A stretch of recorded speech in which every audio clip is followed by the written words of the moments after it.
Hi friends, అందరూ ఎలా ఉన్నారు? బాగున్నారా? Welcome back to another mini vlog.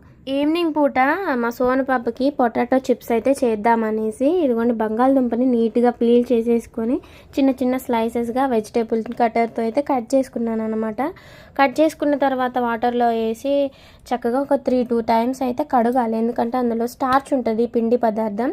దానివల్ల కొంచెం అది ఉంటే బాగోదనమాట. అది కడిగేస్తేనే పొటాటో చిప్స్ చేస్తే బాగుంటుంది. అందుకోసం అనేసి కడిగేసి ఆయిల్ హీట్ అంటే ఫస్ట్ అయితే నేను బాయిల్ చేశాను. ఒక 70% ఉడికిన తర్వాత వేరే దాంట్లోకి తీసుకొని తర్వాత ఆయిల్లో ఫ్రై చేసుకోవాలి. చాలా బాగుంటాయి, పిల్లలకి హెల్త్కి చాలా మంచిదన్నమాట. నాకు ఇంతకుముందు పొటాటో ఫ్రై అంటే చాలా ఇష్టం, మా ఆయనకైతే చాలా ఇష్టము. కానీ ఇప్పుడైతే ఇష్టం పోయింది, ఎందుకో ఏమో. ఒక్కొక్కసారి కొన్ని రుచులు మారిపోతూ ఉంటాయి కదా. ఒక్కొక్కసారి మనకి కలర్స్ కూడా ఇష్టం ఉండదు, కానీ సడన్గా ఆ కలర్ మనకి ఫేవరెట్ అయిపోయింది. నాకులాగా మీకు కూడా జరిగిందా? అయితే కామెంట్ చేయండి, వీడియోకి లైక్